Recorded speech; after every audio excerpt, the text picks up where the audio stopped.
All right, welcome back to the Power 2 here on College Football Addiction. TJ Pittinger, Cole Thompson, Tom Hannifan. Boys, it is a fun week. It's 4th of July week. Do you guys have it? Like, are you, do you have any 4th of July traditions? I mean, a lot of people do the same thing, but do you have anything special you do? Or like, what does 4th of July look like for you guys? Try not to get arrested by shooting off fireworks in my neighborhood. That's basically it. Like, I'm sorry. Like, so we live in an area where there's droughts all the time. And so you can't let the ember touch the ground because if it could start a forest fire. So 90% of the time they're like, hey, don't shoot off fireworks. And I proceed to take that as a challenge of how quickly can I get back inside my house before somebody comes knocking on the door and asking, were you the person that was outside nearly causing a forest fire and having us to evacuate the neighborhood? Always a yearly tradition. Been doing it since I was 16. Going to do it at 31.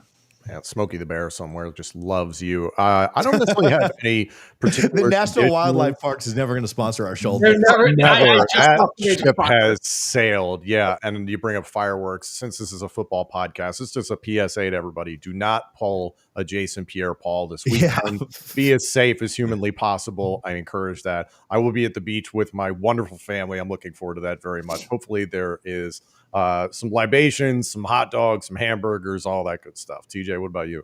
Yeah, I was going to say, you can't hate tweet Cole if you don't have all 10 fingers, or it makes it much harder to do so. So you're encouraged to practice safe fireworks. Yeah. Since having kids, it is way more chilled out. You know, like our church does a huge event the night before where they shoot off a bunch of fireworks, and they've got big bounce houses and people grill out, and almost like, I mean, as crazy as this is, almost like tailgate. Now, there's no alcohol involved. I mean, I'm not going to say nobody in the crowd has any, but like, it's not. We all care. We all know that one Uncle Jim that goes to church. It is a Baptist church. So you have to. We definitely know an Uncle Jim. Yeah. You just have to like, just keep it in a Yeti cup or something like that. So, we do, you know, like, so that happens. There's a little parade that comes through town. We do that at times. Other times, no, because of the weather. It always rains 4th of July here in Tampa. And I know that, you know, a lot of places in Florida too, but, I mean, we grill out, we swim, we have a pool, so we swim. We usually, I mean, I've always been big on the hot dog eating contest. That should be something, a Power 2 hot dog eating contest. That'd maybe be fun. Throw up. I will throw up on camera. Okay. Well, sounds like I'll at least finish second. You'll finish first because of okay. I meant to ask you guys this. When it comes to the hot dog eating contest, Joey's back, which is awesome. It's great for the sport. It's good for the industry. I love the hot dog eating contest. I can last about a good 45 seconds before I have to turn off the channel or at least flip through some other things. It has nothing to do with the glizzies going down. I have this irrational fear of wet, soggy bread, and you have to dunk the bread in the water for it to go down. And it sits in my stomach for all day, and I can't get it out of my brain. That's where I go when it comes to eating the hot dog eating contest. That's never bothered me. Now, I can make it through the full 10 minutes. I mean, like, I'm scrolling my phone or something because, like, it is kind of the same. It's sort of repetitive, you know. Like, it's not like it's like, oh, wow. And then usually he's out to, like, a 20-dog lead halfway through, and you're like, all right, well, just how many is he going to get to, you know, that's what. Is he beating his own record at this point? Right, yeah. Is he getting over the hump again? I think, or does he just coast to victory? You know, I think as a kid, I watched it. I can't remember the last time I watched it, honestly. Like, it just genuinely makes my stomach turn watching him just basically like vomit up hot dogs and then bring them back down. I'm like, I don't need to watch this, man. I'm good. God bless America. So my wife and I started dating. I want to say it was like February 4th. And so July 4th would have been what, 4 months. And so our official like dating anniversary was February 4th. And so the night before 4th of July, she gives me crap about this every year. She hasn't yet this week, but she will tomorrow. I literally looked at her on July 3rd and I was like, do you know what tomorrow is? And she was like, oh, 4 months of us dating. And that was not anywhere. Like, that's not even 6 months, a year, 18 months, 2 years. Like, that is like, I think you're expected to know those. 1 month, you know. 4 months was not on my radar. I was like, I was going to say the hot dog eating contest, but that too, like that, you know, like that. And she gives me crap about that every year. 4 months of dating, like who, come on. Like, so what are you on now? 12 years and 4 months of marriage? Is that what we're on at this point? Well, yeah. So like 14 years, 14 years and 4 months. And 4 months. There we go. Yeah. We got that 4 months. Congratulations. That's great. Yeah. I'm going to give her a hot dog. Pause. On to our next subject. Community. Speaking of taking a pause, this is not on the rundown, but I did want to get Cole's take because I've seen a lot on it. Florida State, certainly not known for their acumen in recruiting by any metric, but they have absolutely terrorized Auburn. I saw Kentucky got in on the fun, flipping a 4-star wide receiver. Florida State flipped a 4-star wide receiver. Now, it was a Florida State legacy that at one time was committed, but they got hit back in the fold with Devin Carter. They went head-to-head with Auburn and Alabama for a 4-star tight end, won that battle, and looks like they're going to pick up a 4-star defensive lineman, a top 5 defensive lineman in the country in Ernest Rankins. That actually may be happening right now. I think he maybe had a commitment time of noon today, but either way, maybe that was noon central and it'll be right after we get off. They're heavily trending for him. Auburn recruit, and I don't want to make this about Florida State. I just want to say, like, when you're getting beaten by Florida State and Kentucky, that's kind of the premise that I'm trying to go on here. A rough period for Auburn recruiting, Cole. Like, do you have thoughts on that? Just as a quick topic before we really get into the show? It ain't pretty.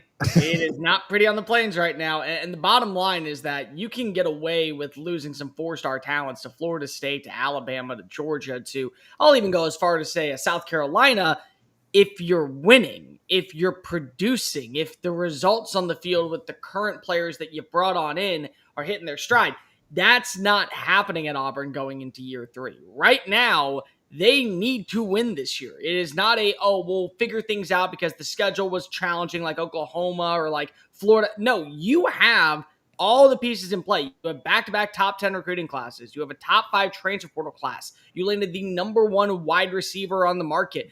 You kept your defense coordinator in DJ Durkin. So when you aren't landing the right recruits, it puts more pressure on you to actually put the on-field results in play. When you're landing the right recruits, you have at least a small level of like that gap of, well, just wait until I build it with my guys, with my roster, with my people. When you don't have either going your way, then there's a lot of problems happening, and boosters are not going to sit by idly and continue to hand out Yellowwood money to a coach that they don't think can actually turn the corner. So Hugh Freeze, listen, I'm not ready to hit the panic button on recruiting just yet because of what he's done. What I will say is you're looking at 8+ wins, buddy, or you are maybe having to fire up the resume and looking elsewhere for a job in 2026. Yeah, it is early. And we've always said, like, recruiting in July, like, Alabama doesn't have a great recruiting ranking right now. There are other teams that are going to climb in recruiting. There's no doubt. There are teams that are, ranked in the top 15 that we know are not going to finish there or in the top 2. Like UCLA, I think, has like the 13th ranked class or something. No shots at them. Maybe they have a great year recruiting wise, but you would expect they fall a little bit as other teams climb. So it is early. However, June and July are like commitment time now. Like a lot of kids like to commit before their senior year. Flips will happen. They will get guys. I would be shocked if they don't. Even with a 6-6 record, I think they'll finish with a top 25 class at worst, probably going to sneak into the top 20. But you're not changing a program with a top 20 class when there are going to be 12 SEC teams ahead of you at that point, 10, 11 at least. And so you're not turning things around. You're just kind of maintaining status quo. And it is a little bit worrisome, I think, for Auburn, a program that you well know is very invested into winning and winning at the highest level and winning in a lot of sports. And I wouldn't say I'm super shocked that Auburn has not flashed on the field yet. I think there was a lot to rebuild there. But I mean, Hugh was always known for recruiting. He was always known for getting guys in and the stereotypes of how Auburn recruits and things like that, which are all legal now. They all exist. And Auburn's always gotten guys. And so, especially in a talent-rich area of the Southeast and with the resources they have, it's just a little surprising to me. And listen, there's a lot of time left. They can pull in a lot of flips. If they overperform on the season, that'll fix a lot of things. But man, the juice that they've got right now is, it's negative juice. It's not even juice. Like it's going in reverse and feels pretty worrisome. You can clip this probably, but I'll just say it as is. Auburn is the toughest job in America because of the way that they want you to recruit, the way that they want you to land players in the portal, and the way they want the on-field results to happen instantaneously while you're going up against Alabama and Georgia. Not just in terms of the type of players that you're targeting, but also every year on the schedule, those are your two rivals. You have to play in Athens, or you get to welcome them into Jordan-Hare, or you have to play in Tuscaloosa. And Alabama has won a national title since 2010. And Georgia has won a national title since 2010. In fact, both have won multiple titles since 2010. Both have had number one transfer portal classes. Both have had number one recruiting classes. Both have coaches that have been fixated on the program and the identity. And here's Auburn, where boosters believe we should be right in the same line as Georgia. We should be right in the same line as Alabama. And we're somehow just middle of the pack. A 10-2 season is not the expectation. That is the outlier in recent years since Cam Newton decided to walk on off to the NFL. You get lucky when you hit the double-digit marker on the Plains, and that's never going to be fine for those who are casting the checks. Tom, you think he makes it through the year? I mean, I know that's not recruiting based, and we don't go super deep into recruiting, but just thoughts there? It's possible, there's so many games within their schedule that it feels like a coin flip. And now some of these losses are certainly going to be a factor in it. I just was never one that bought Hugh Freeze as the answer to Auburn's problems long term. Like I won't be shocked, nor will I shed a tear when he and the dirtbag DJ Durkin are eventually off this Auburn staff. Like, these are two horrible people. Let's not forget that. So I really don't care what happens to these two guys, and they deserve whatever they get. If he's 7-5, I think that there is a conversation. If he's 8-4, he's safe. If he's 6-6, best high fire at the resume. Yeah, I would agree with Tom. I didn't think he was going to turn things all the way around. I did think he would improve the cupboard for the next guy. Yeah, the portal guys transfer out, but not everyone transfers out, right? It felt like a Hail Mary at the time, because Hugh Freeze was not necessarily somebody that anybody was clamoring for. He was turning things around at Liberty, so you could understand it, but everybody was like, ooh, you're going to get this guy. And it's like, okay, you could understand it. But at no point did I feel like, man, Hugh Freeze is going to lead them to a national title and completely turning around Auburn. Yeah, I on Durkin specifically with his UF ties, he was a name that was rumored for their DC job before they ended up just making Ron Roberts like the guy. Like, even Florida fans were like, oh, like, we really don't want that. There was no love lost there, where they were like, oh, we're really not going to do this, are we? And so, obviously as a Florida State guy, I was hoping for it, but he's a guy I can't believe is still coaching or in the sport. Jordan McNair is dead as of 2018 because of DJ Durkin and his staff. So I don't understand why he has a job. All right. Now that we've wrapped up my intro of Glizzies and DJ Durkin, on to the actual show. Who doesn't have a job either? He also is unemployed at this point. Jake Retzlaff. We talked a little bit about video game rankings and stuff. I saw Jake Retzlaff is per the new video game, which comes out in 8 days, thank the Lord. As a top 20 quarterback right now. I probably would have put him in that category or 19. Close to it.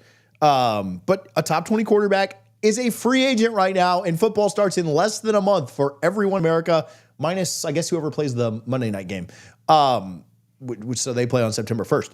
But for BYU and 134 other schools, or 133 other schools, save the two on Labor Day night, football starts next month, and he doesn't have a home.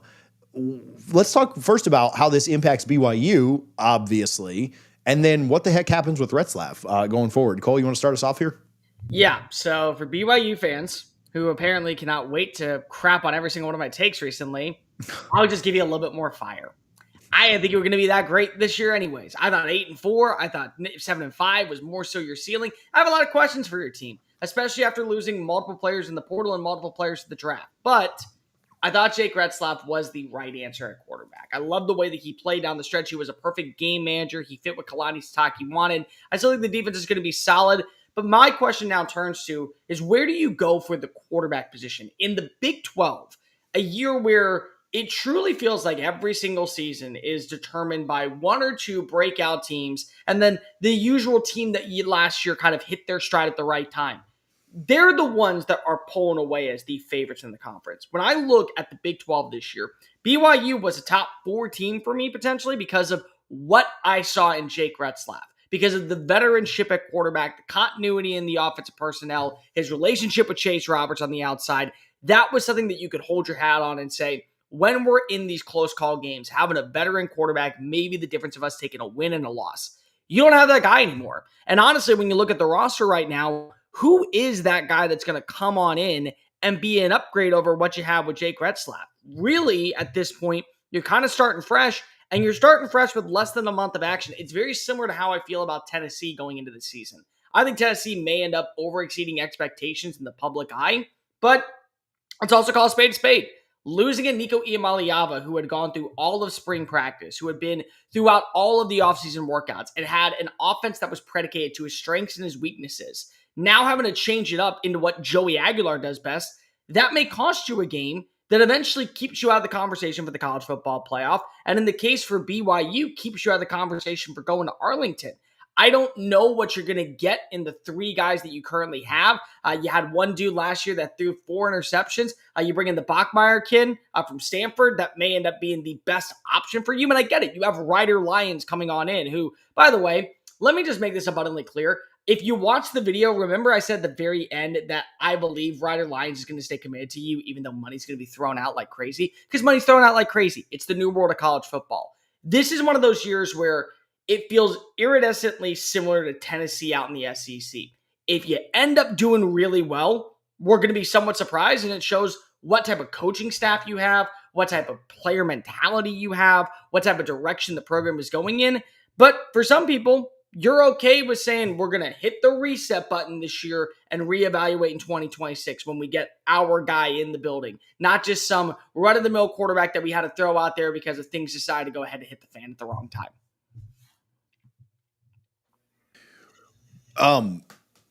Where does Retzlaff end? Or land? He's not playing this year. I don't see a scenario where he's going to be playing this year at all. I think that, again, he'll get something from the NCAA that will be a waiver of eligibility that will grant him one more year, and then we're going to have the conversation on where he goes in the offseason. For him to come on in, remember, if he would have stayed on campus because if he broke the honor code, he was going to miss 7 games.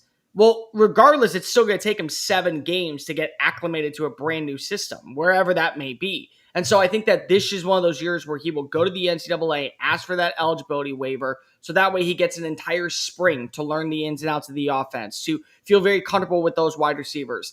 The team I would love to see him with, and it's a bold out of left field take, but I love Rob Edsall out at Wake Forest and his offense. I think that him being out with the Demon Deacons would be a really intriguing fit to be that game manager, the up-tempo passing attack. I think he's going to go to a Power 4 school. I think the ACC is probably where you're looking at this point, but it does feel like I'm turning more so to 2026 than 2025.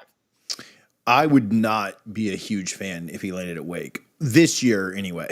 Like, that's one of the games I feel more comfortable about. Yeah. Let's not bring him into Doak Campbell Stadium. Their schedule, go back to BYU for just a minute.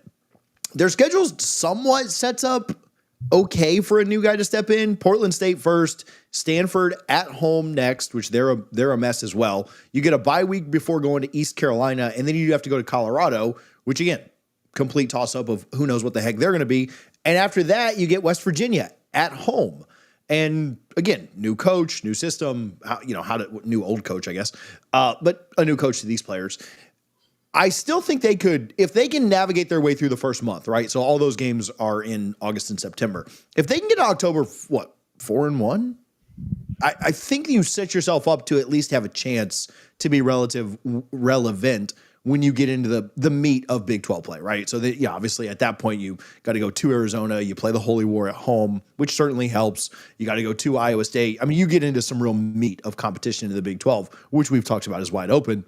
But if you can just start okay, which I think their schedule sets up well enough for them to do that, I think it maybe gives you some hope. Maybe that ends up being false hope if the Big 12 runs through them without having a quarterback. They won a lot of games on defense and playing really well on that side of the ball last year, even when Retzlaff was in and they played a bad Utah. Like, they were winning games 18-14 and 21-13 and things like that.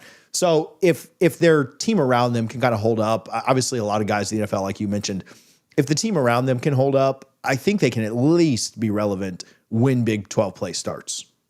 When it starts, yes. What I will say is look at the quarterback position. I want you to go through that stretch from October 11th all the way down until November 22nd.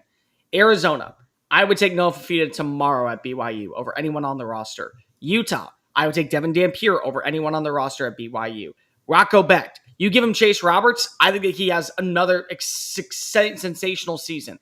You give Baron Morton to BYU. Again, they're probably one of the favorites. And then Josh Hoover, I think, is one of the most slept-on quarterbacks in the country right now after having nearly 4,000 passing yards a season ago. So if it comes down to quarterback play, yeah, your defense is going to bail you out of trouble, but this feels like situational 2023 Pittsburgh Steelers where, hey, Defense is going to have to win every single game because our offense is ranking 32nd. And in this case, 95th, 97th, 91st in passing, third down completion attempts, conversion rates, deep ball accuracy, explosive plays. That's where I have my issue, is that quarterback play was so essential. Retzlaff gives you a shot just simply based off the veteranship. It's a really unique situation. Obviously, the legal element, of trying to not look at that. And obviously you hope the best for all the parties involved, and understanding it was a rape case and then it's dismissed. So it's complicated and difficult for everybody on all sides. So I want to show respect to that in the first place. I do hope for the player, if he is cleared of everything and is able to get past this and he is found completely innocent of any wrongdoing, that sort of thing, that yes, that he does have a chance to pursue more time in college football, because I think he needs it. If he were not to do what Cole said of, hey, applying for an extra year of eligibility because he is a graduate student, he has one more year of eligibility, he would then have to transfer to a team that doesn't even feel good about their starting quarterback and be like, hey, we need a reputable backup that we can maybe inject middle of the season and give Retzlaff time to get himself organized. But even then, you really hurt your ability to get ready for the NFL draft, all that sort of stuff, because he was supposed to, BYU was supposed to be back, I think, by July 7th in terms of camp. So this whole thing's messy. I hope the best for everybody involved, but I really do hope that at least if the player is able to clear all of the legal elements and he is found completely clear of these things, that he does get an extra year of eligibility, because this would be a near impossible ask for any team, or not a good idea for any team, to just be like, hey, we should go grab this guy and make him our starting quarterback on July 2nd. That's a lot. If he did get that extra year of eligibility, Cole, as someone, intimately familiar with this, Florida State is going to go to the portal again next year for a quarterback. Can he run Gus Malzahn's every year? Yeah. Can he run Malzahn's offense? Does he run well? I think he's smart enough as a runner. He's obviously not as athletic as Castellanos is. But I'd rather Tommy C. Tommy C for that offense fits a lot better than Jake Retzlaff. I was going to say Jake Retzlaff tore up the Big 12 last year much more than Thomas Castellanos cut up the ACC last year. So let's acknowledge that.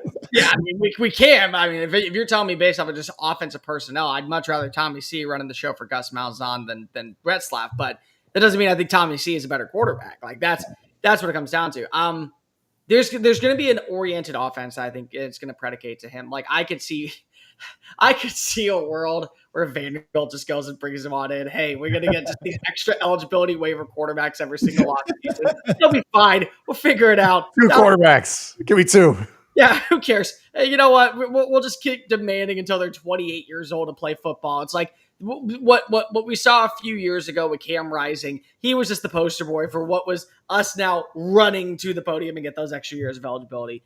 He's going to get an opportunity elsewhere. And like, I'm not going to bring up the things that go into this because of, again, it's BYU. They have their rules and their regulations and their stipulations about when it comes to breaking the honor code. It just, the way that this case has gone has been extremely messy. And it does feel like it was more so a shot at Jake Retzlaff because of how in the preliminary days afterwards, the case has been dropped. He has now left school. They're basically starting fresh. There's a lot of souring that goes around this. And from Tom's standpoint and from just the standpoint of it needs to be more so you were innocent until proven guilty. In this case, it was you were guilty until proven innocent. You were only proven innocent when you were willing to leave Provo, Utah. I hope that from the standpoint of schools looking at this case, they do a full-on investigation and realize that if Jake Retzlaff is guilty, then by all means, he should never be playing football again. But if he is innocent, the reason why he is not at BYU is not just because of a case. It's because of he had to report something that most 21-year-olds don't want to report to begin with because it's their private lives. And he broke an honor code system, and they cared about the honor code system as much as they cared about the actual case. That is very souring to me in a lot of different ways because of you are kind of throwing your quarterback out there and saying, well, you did this, so automatically, even if you were innocent, the fact that you admitted to it, you're suspended 7 games. It's something that is just not going to sit well with me, and I hope for Jake Retzlaff he lands elsewhere if he's proven innocent in all charges. I agree. Bring him to Tallahassee is all I got to say. Because God knows, in Nashville, just so you don't. God knows we're not going to develop a high school player. All right, if you're watching this, if you're on X, we are over on YouTube. We can see your comments if you're over on YouTube. If you just search for the Power 2, we'd love to have you over there. Appreciate you watching on X if you want to stay over there, but it sucks that we can't see your comments. So go make sure you're subscribed to College Football Addiction there. It is live there as it is on X. So thanks for those that are tuning in and watching us live, and thanks for those that maybe caught us on the replay. We are live every Wednesday at noon, and if not, we'll give you some notice and let you know. On to the Big Ten. Jeremiah Smith calling out Michigan. Obviously, the Ohio State star says, I just hate them. Just something about them for the next 2 years. I promise you, I will not lose to them. I can't lose to them in the next 2 years. I saw people making some wild comparisons with this. I saw people making the comparison of this is like a Tebow speech. Like we're going to back it up and we're going to not lose again. I saw people in my fan base compared to this to what Thomas Castellano said last week against Alabama. I think that's maybe a bit of a stretch, but I can see some very loose similarities.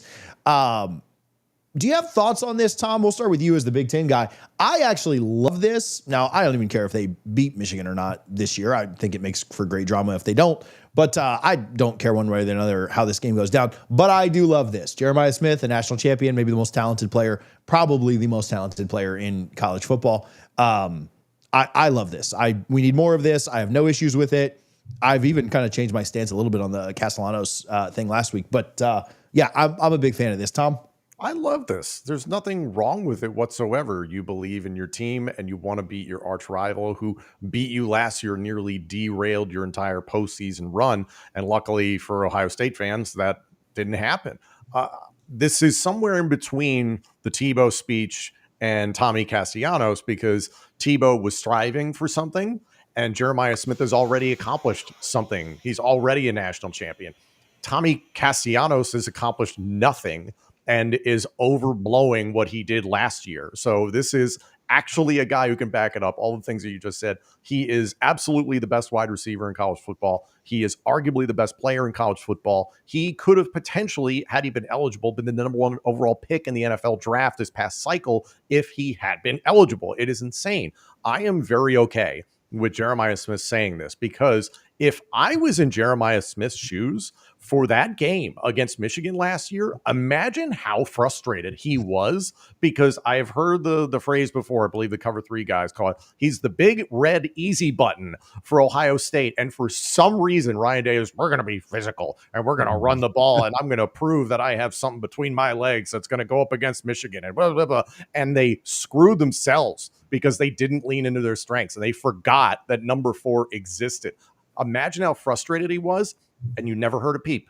You never heard the guy complain. You never heard him on social media or some leak or anything like that. He did what he had to do, and he kept on moving forward. So I love what Jeremiah Smith had to say here. I believe he's going to represent Ohio State at Big Ten Media Day and later on this month in Vegas.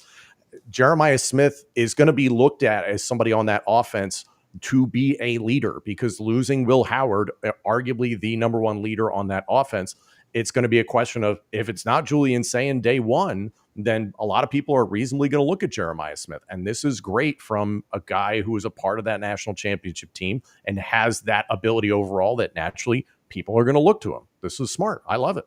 Yeah, before Cole goes, it reminds me, and when I think about that game upcoming, the Saturday after Thanksgiving, it reminds me, you guys remember Keyshawn Johnson? I don't know how you, of course, yeah, where he was just like, get me the damn ball. Like, to me, in that Michigan game, like, there will be no, and I do think Ryan Day is very much going to change the way he approaches things and, understand that, like, hey, this is how we win. But if not, I think this is the game where Jeremiah Smith says, get me the damn ball. Like, just throw it up. Yes, I will win you this game by myself if I have to. And I don't really think this is a bold prediction, because I think there'll be a touchdown favorite in both years. But I don't think he loses to Michigan again. I know the Michigan fans are going to comment to that. But yeah, I think he goes 2-0. Now, what happens past that, I don't know. But I think he does go back it up. It's a rivalry.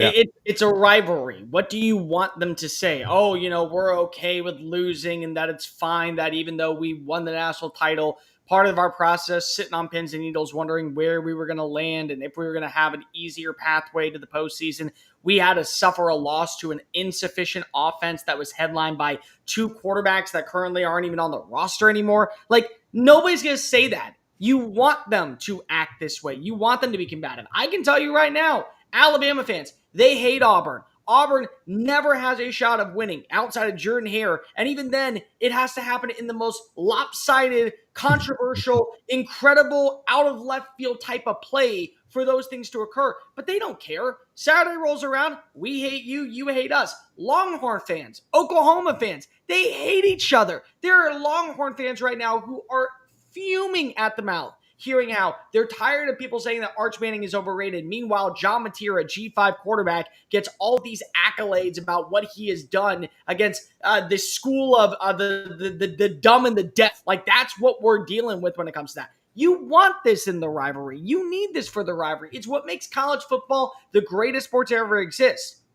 But like I said with Thomas Castellanos, like I'm going to say with Jeremiah Smith, you better back it up. You're okay with running your mouth. You're okay with coming out there and saying, I will not lose this team. I will not find a way to drop the ball. The Ohio State Buckeyes are running this rivalry from here on out, and then you lose by 10 points. Okay, got to eat crow. Got to accept it. You better back it on up. Now, with that being said, just keep in mind, and Tom brought this up pretty well, you had an offense that was trying to prove we are physically tough and that we have two great running backs. And then you have Jeremiah Smith finish with 30 receiving yards. That should never, ever happen, especially when you look at his success against Tennessee, against Oregon, and against Notre Dame in the national championship. Over 300 receiving yards and 5 touchdowns. And you couldn't get him the ball once. He's not just the big, red, easy button. He literally is the big red target that says, just throw it here. I'll make the play. I will come down with the ball. I got it. Just put it in this vicinity. I'll figure it out. That's what you need to do if you are Ryan Day. And by the way, you have Brian Hartline as your offense coordinator. I can promise you, as a wide receiver turned OC, he's going to be force-feeding a Jeremiah Smith. Like, there is a part of me that says, Brian Hartline knows he's not going to get the job at Ohio State and he wants to become a head coach. His best way to guarantee that he becomes a head coach in waiting somewhere is, I'm going to get Jeremiah Smith the Heisman Trophy. Let's just go ahead and force feed him. And it's gonna happen in games where it's like he'll have 13 catches in blowout format in the first 2 quarters, and then he'll sit in the second half. I think the Brian Hartline point is perfect because I am curious to see if it's like the inverse of last year where it's like, hey, we should be running the ball, dude. And it was like, yeah, but like I'm a wide receivers coach and I want to throw it to my guys, that sort of thing. Here's the other thing. You got Michigan planted their flag on your field last year. So you got to go to Ann Arbor this year. The big X factor in this is Bryce Underwood, the quarterback for Michigan. And what does he look like at that point in the year? Because if you go on the road and you lose to Michigan in a hostile environment again, it's a little rough. But listen, I respect Jeremiah Smith. He said nothing as a true freshman. Now that he is a national champion and is solidified as the best player perhaps in the sport, he can say some stuff. He has the credibility to do it. I also don't really think he fired any shots. No, Tommy had to bring up Saban and they can't stop me. And I mean, maybe, Jeremiah didn't really fire shots in it. He literally just said, we hate them. Good. You're supposed to. We need more of that where these kids hate their rivals. I think we have lost some of that in college football and in the more mercenary era of this, in the more transactional era. Not that I have a problem with NIL or anything, like that's not my point. But I think we've lost some of that in college football, that hate for your rivals. And then he just said, we're not going to lose. Yeah. Did Kobe ever think that he was going to lose a game? Did Michael ever think he was going to lose a game? No. I mean, and even to Castellanos' credit, yeah, he shouldn't think he's going to lose either. Like, yeah, Jeremiah Smith did nothing wrong here. This was a great thing for him to say. But like Cole said, now go back it up, which I think he will. Yeah. But also let's just keep in mind, Jeremiah Smith may be the best player in college football. Certainly the best wide receiver after having 1,300 yards. Tommy C, how long is that leash before you're sitting on the bench once again out in the ACC? That's all I'm going to throw it out there, buddy. Yeah. Well, based on who's behind him, I don't I don't know. Going down with the ship. I think it's pretty long. Just to, I mean, no matter how good or bad he is, I think that leash is, it's one of the longer ones in the country based on, what's around him. So we'll see how Florida State starts this year. On to, we have a new scene for this one. We can throw this up, Nate. I don't know if you saw this, but let's jump over to Joel Klatt's top 10 here. This was interesting to me. First of all, I do want you to recognize a couple of things about this. This is obviously very Big Ten SEC heavy, which maybe makes a lot of sense. Top 10 games to shape the season. No Big 12 games. Nope. No games that don't even feature. Like every game has an SEC, or most of them are an SEC Big Ten only. There are a few that include some non-SEC Big Ten games. There are some interesting ones on here to me. The USC-Illinois one maybe sticks out as a little bit interesting. If I was going to pick a kind of a random one for the Big Ten, that to me feels like he was fighting for maybe who's going to be fourth in the Big Ten. That's what it is. I might have gone Michigan-Washington there instead. I would have gone Illinois-Washington there. Yeah, that one's a little bit weird to me. Also, like Miami Notre Dame not being on here is a little bit interesting. Now, I kind of defended that a little bit by saying either one of those two teams could lose that game and still have a pretty good shot at the playoff. Like, I don't think that ends anything for anybody. But then if you're putting Ohio State and Texas as number one, that logic doesn't really hold up, right? Because that game's not super important to either one of those two teams from a playoff standpoint either. So anyway, I might put A&M and Notre Dame in that kind of same category too. If that's our standard, I don't know that one game is keeping either one of them out of the playoff. But anyway, thoughts on this, what you like, what you don't like, and we can go from there. I'm not sure which week it takes place. I want to say it's week 12, but you do have Texas versus Georgia. That's an important one on November 15th. So I'm not sure what the week number is, but I agree with the week one, and then LSU Clemson makes sense. And then after that, you can understand there's a bit of a Fox bias in terms of the teams that they're going to want to showcase. So putting that in there, as a Big Ten guy, I agree with Cole. The USC Illinois game, I'm on the fence about. Depending on the outcome of Penn State versus Oregon and Penn State versus Ohio State. Penn State versus Indiana is on November 8th. So if Indiana looks like they looked like last year, then that's a real true battle potentially for third or fourth in the Big Ten, depending on how things shake out. So from the Big Ten perspective, that's my thought.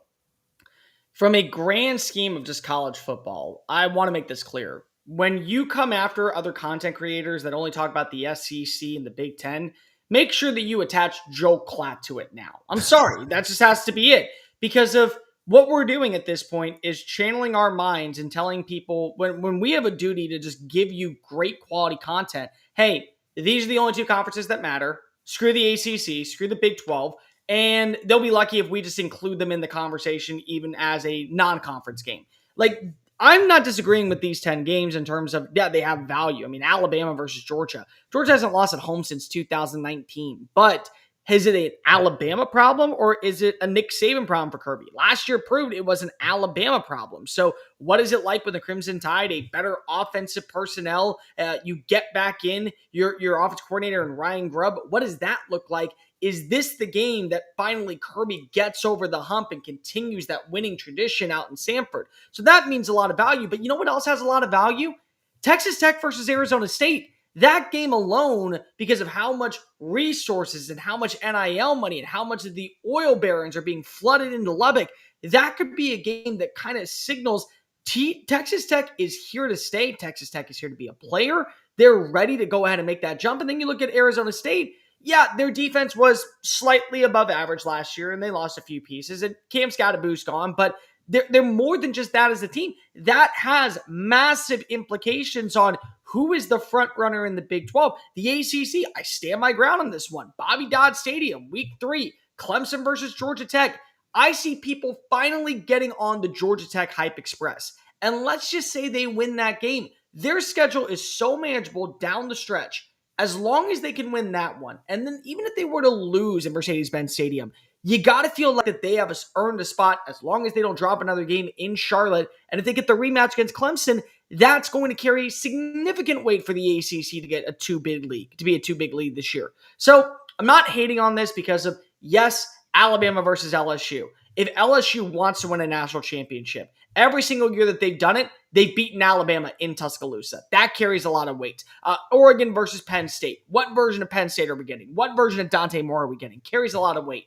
But when we are talking about the games that are going to shape the 2025 season, just say we're shaping the Big Ten and the SEC, because there are more conferences that are involved that will shake and will rattle and alter the course of, hey, these are the teams that we need to be talking about as actual players that could be a two-bid league, that could sneak their way in as a dark horse in the college football playoff. And they don't belong in these two conferences. Yeah, Clemson, LSU is on here, so I'll give them that. But Clemson goes to Louisville this year, a team they lost against last year. Miami plays Florida out of conference. That could be a huge game for both teams. Now, does it impact the playoff? We'll see, right? Who wins and what Florida is able to do with their tough schedule. But it could put Florida in a lot of jeopardy if they lose that game, coming off of a tough game in Baton Rouge the week before. I just think there's a lot here. The Michigan-Oklahoma one, to me, is maybe a little bit interesting. Oklahoma with probably the toughest schedule in college football. Michigan, we're kind of hoping them into that fourth spot in the Big Ten at best. That one feels a little bit weird to me. The Oklahoma's, the sixth or seventh best team in the SEC, and then you're hoping kind of the high end of that for Michigan as well. That one at 3 kind of struck me a little bit. I think there's a lot of fun storylines in that game. I think that game is going to be incredibly interesting with Moore coming off the suspension and playing against them and going back there. I think that's interesting. I don't know that I would have that at 3 and then not consider some of these other things you talked about. Yeah. Well, here's the other thing, just real fast. Look at the way the list is put together.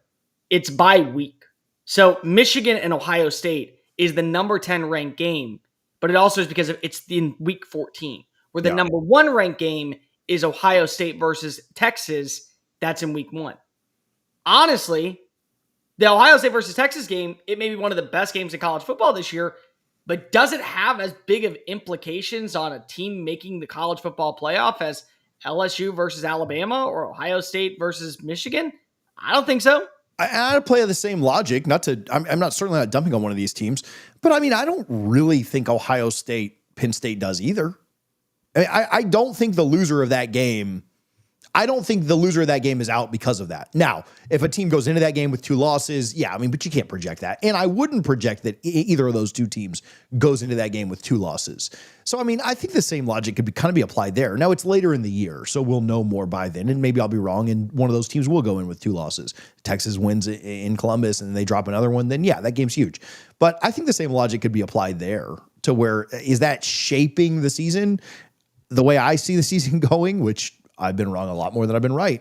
I don't think so. I think the loser of that game is probably fine for the playoff if they take care of business outside of that, which they would be expected to in the Big Ten.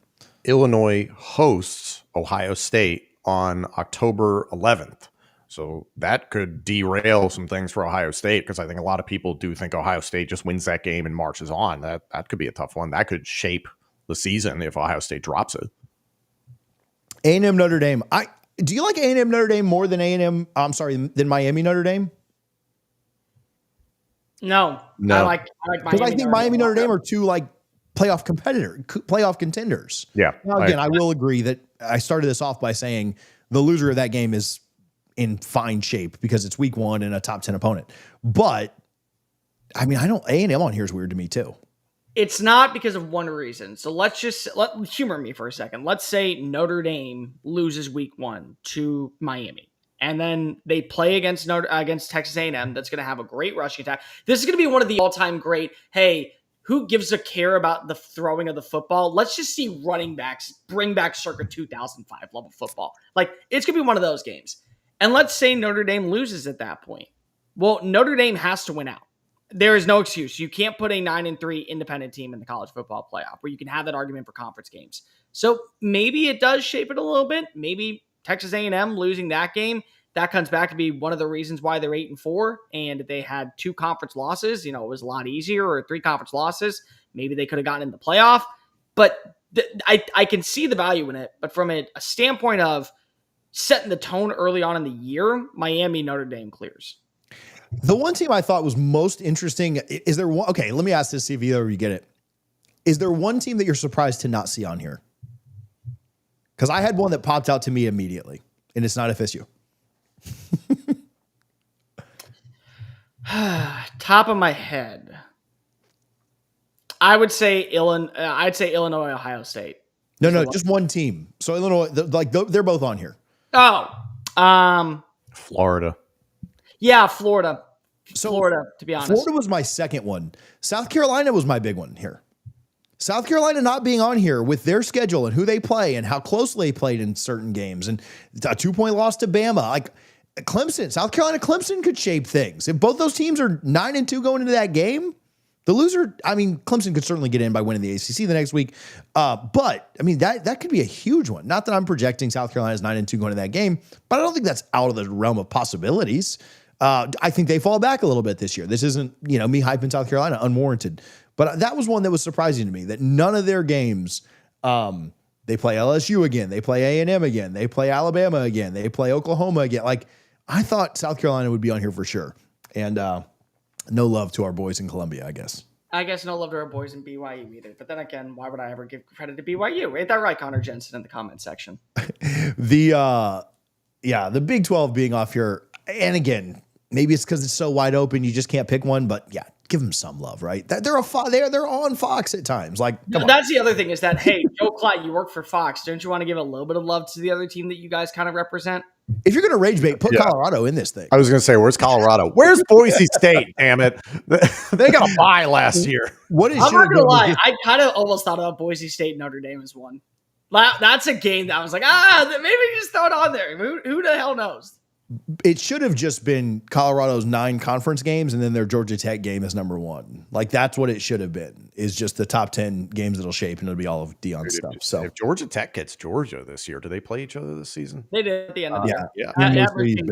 I mean, like, if Georgia Tech gets Georgia, right before any postseason play, that'd be big. Speaking of top 10 games, I'll tell you guys this. I am going to do a top 50 countdown. They're going to come out in like shorts. So like I'm just recording one a day when we are 50 days away, which is Friday. Friday marks 50 days until kickoff in Dublin. So if you hate our takes, then at least watch us or watch me preview the top 50 games starting on Friday. So, and if you hate that and you want to complain, my Twitter handle is @Mr. Cole Thompson. So, yep, exactly. All right. On to some money stuff, collectives. I saw a report. Actually, yeah, this is pretty public knowledge now. But Georgia kind of unceremoniously just like announced that they were getting rid of their collective. I got a reply on Twitter that UCF had done the same thing. Other programs kind of doing the same thing with this House settlement now in effect, because we are on July 2nd. We're 2 days into this new-ish era of schools being able to pay players. Collectives in some places going away, in other places completely trudging on. I had a conversation with somebody this morning, and it seems like some collectives that I'm pretty familiar with are going to continue to drudge on and continue to basically not change a thing. I think the approach here is interesting, where you've got a national power, maybe the face of the sport in the last 5 years in Georgia, 86ing their collective and legitimately getting rid of it. Obviously, they'll pay through the school, but let's not kid ourselves. I don't see Georgia stopping at the $18 to $20 million that they can pay. I'm interested to see what changes are made, how programs do this, what programs will get rid of their collectives, what won't. I don't know how much time we'll spend on this, but I don't know if either of you two have any thoughts here.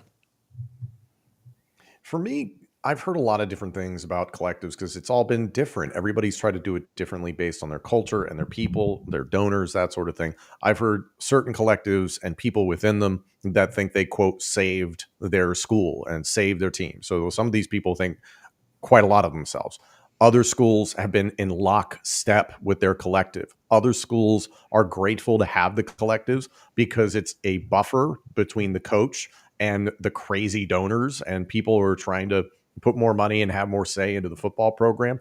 And then there's some schools, like you pointed out here with Georgia, that are just like, we can just go this route and streamline this whole process. So I think everybody's dealt with something different. I think it depends on the success of your individual collective. Do you want to carry on this way? What's important to you with those relationships? So it's been the odd thing about NIL, because nothing has been uniform, because there have been no rules or guidelines. It's been the Wild West, as we've called it. So these collectives, I think, will slowly continue to peter off and die off. But this is just the beginning of all these schools kind of getting used to the new norm of college football. Kind of agree. I mean, there's really not much I can go off of besides that. It's going to be eventually the new norm of the sport. Is going to lead to more, I think, consistency when it comes to how we go about paying players. And then we're going to start to see a lot of these deals go back under the table in terms of they won't be publicly reported. That's more so what I believe at this point. But there's a lot of different things that are going on. Georgia canceling its collective makes headlines because it's Georgia. Because it's a program that literally is known for the definition of consistency in the world of college football. So it's like, let me see a few more programs. Let's see how they go about bringing in the recruits. Let's go about hearing about these NIL packages. That's what I'm intrigued to see when it comes to the next stage of the sport. Yeah, I will say this just as a general. I don't think – now, Tom mentioned something that I thought was pertinent. Some programs you saw really embrace it. Some programs were lockstep with their collectives. Others seem to understand that it was a necessary evil. I don't think, and I'll speak for whatever, I'll say what I want on my show. I'll speak for the 136 athletic departments that are in Division I power, FBS football. I don't think any athletic departments really liked the idea of collectives. I don't think athletic directors liked money not under their control. I don't think they liked to split fundraising efforts. I think most of it's about power, right? I think most of it's about power and control, and coaches, I'm sure, loved it, right? Like, yes, absolutely. Give us this swath of money to go out and recruit with. Well, then you kind of realize, like, everybody's got money, right? Now, differing levels, but that advantage kind of gets neutralized pretty quickly, unless you've got Texas money. But then even then, there's 6 Texas schools that have Texas money, and there's an Oregon, and there's, different programs and stuff. But I don't think athletic departments ever really liked it. I think they saw it as a necessary evil. And I think they want to determine how money is spent themselves. I still think coaches dictated to collectives like, hey, here's what we're willing to spend on this kid, right? Like, we're not, I don't know that collectives had free reign to, in most situations, offer whatever they wanted. I think they did work pretty well with coaches and staffs on how a staff valued a kid that was committing or transferring or whatever. But I don't think the athletic departments ever really liked them. And, were there some that maybe break that rule? Maybe. I'd say it's probably less than 10. I think the athletic departments and athletic directors, they wanted the control of the money. They wanted to kind of designate how things worked. And I think that's ultimately they like this move. And I think more will go to it. Could some collectives still exist as fundraising, as a marking arm of the athletic department? I think so. Where I think collectives excelled, in speaking with some people that run some collectives, operate with some collectives. Actually, I'll just tell you, like, I've got close enough ties with a couple of SEC schools and then some schools here in the state of Florida, obviously Florida State being one of them. Collectives were able to tap into a lot of some untapped markets, right? Some people that I've spoken with, a couple of different collective leaders who had told me that their numbers were primarily made up of people that had never given to the athletic department directly, whether that be through the boosters, whether that be through whatever each school's system for donating is. And I'm interested to see what the conversion rate to get those people back to the booster departments is, right? Like, if your collective is made up of 50 people that never gave to Gator boosters or never gave through that, will those people who were donating to the Gators collective, will they then convert to pay the school directly? I would say some will, some won't. Some will look at that $20 million that they're paying anyway and say, oh, they don't need my money. They're good. Or the benefits that were being offered, whether that was access to players or access to a message board or access to private events or things like that. Well, if all those benefits go away, are you just given for the love of your heart, right? Some will, some won't. So I'm interested to see, as collectives go away, how maybe that will be made public, maybe it won't, maybe we'll never know. It'll just kind of be like hearsay here or there. But I am interested in what the conversion rate is back to the schools. If you were given to the Auburn collective and the Auburn collective goes away, are you immediately signing up to then give to Auburn athletics? some people will, some people won't. What is that conversion rate? That's a hypothetical. I'm not necessarily asking you guys to speculate on it, but I do think that's an interesting angle of it is, will they get that same ROI by taking things in-house? My guess would be no, because not everyone will convert. ROI is becoming the new king of college football because donors do not want to just donate money. They want to see a return on their investment. Sure. Also, I hope as the collectives go away, you also see the vultures within this sport go away, because there really weren't a whole lot of saints that dove into this collective being like, oh, let's do it for the student athletes and let's do it for the team. It was, hey, what can I get out of this? And it was a lot of people at a lot of different schools who their time associated with the school in whatever capacity was the only means they could really attempt to make some money or have some relevancy. And I know there are a lot of schools that did not like the way the collectives operated, because it was a situation where these big time programs all of a sudden look like they have their hands out and they're begging for money. And it's like, dude, we should not have this type of look from a PR standpoint. So I think they're going to slowly go away. All right, Cole, this week we are on to you for the wild card, and hopefully it's not a hot dog eating contest for Tom's sake. What you got for us? So you two are working as a team on this one. And this is going to be fun because I've been playing this in my brain, and I want you to remember I'm a sick individual. So please try to guess this right.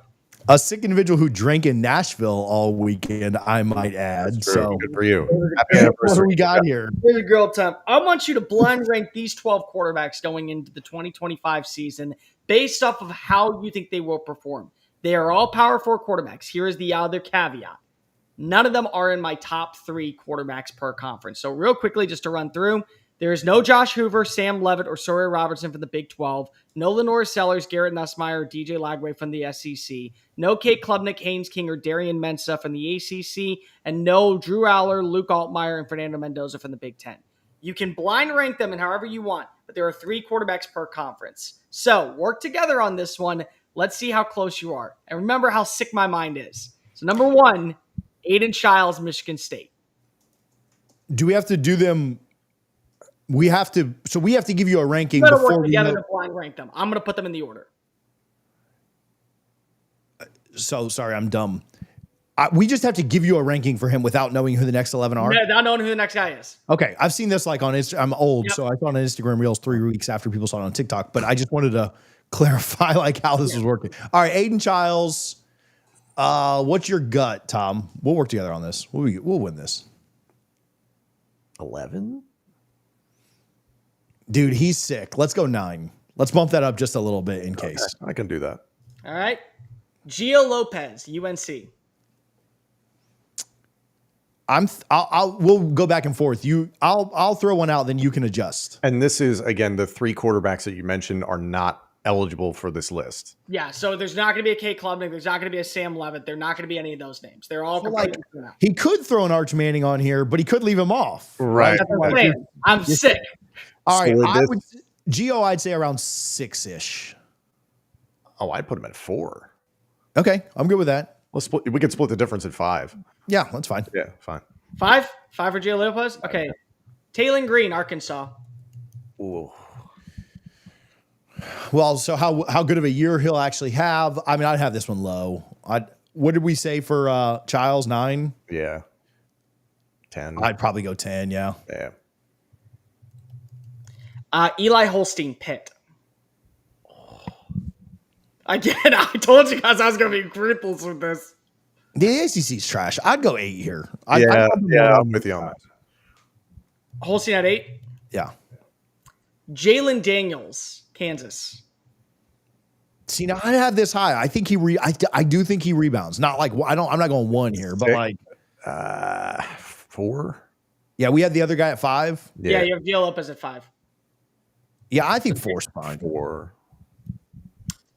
Jackson Arnold, Auburn. Okay, so I'm not super high on this one. Yeah, what did we? So what's available? Taylon at 10. Yeah. Taylon's 10, Aiden Childs 9, Holstein 8. You have 6, 7, 11, 12, 1, 2, and 3 available. I'd lean. I mean, I think he's probably in like that 9-10 range. I'd probably lean. I think I lean 11 more than I lean 7. Yep. Dylan Raiola. Okay. So what do we have? Like 6 and 3 available? Like 1, in that 2, range? 3, 6, 7, and 12. You have 6 quarterbacks. 7 feels fine-ish. I don't know if I want to go 3 with him. So it's like 3 or 6. 6. Raiola at 6. Kevin Jennings, SMU. 7. Yeah, it's either 7 or 3, right? But you're like, but you don't know what's coming. That's what's tough about these blinds. Like, yeah. He could give us some absolute crap here coming up.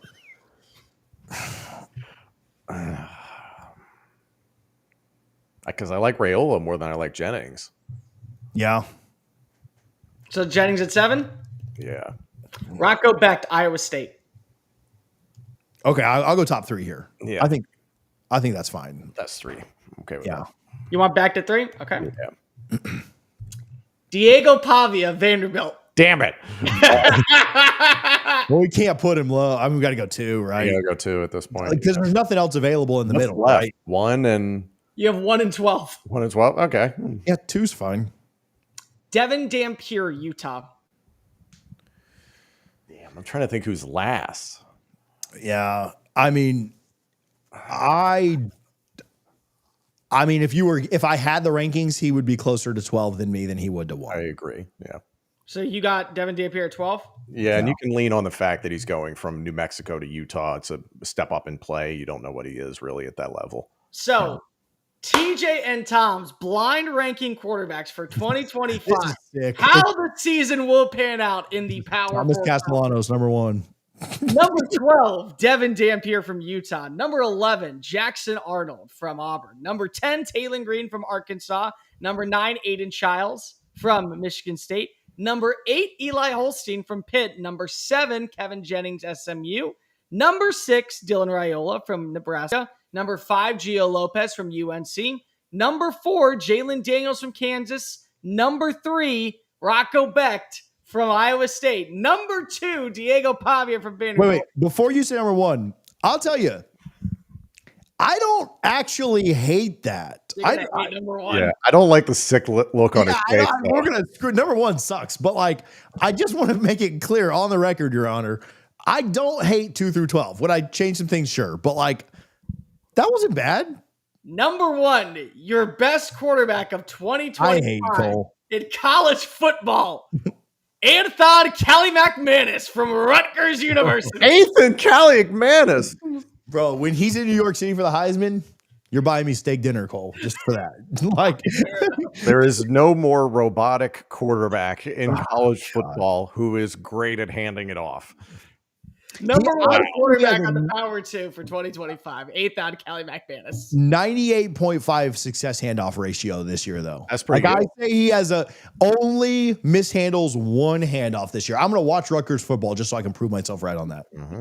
Leather helmet, baby. Pitches don't count. Only handoffs. Only handoffs. Yeah, laterals are not part of this because I'll go down to like 75. But all right, that was a sick one. Thank you, Cole, for embarrassing us. But I did love that one. That was fun. That was a really good wild card. All right, man. Happy July 4th to everybody. Hopefully you guys stay safe. Come back with all 10 fingers next week so you can yell at Cole in the comments. Appreciate you guys for hanging out. It's the Power 2 on College Football Addiction. We'll see you next week at noon. Thanks, guys.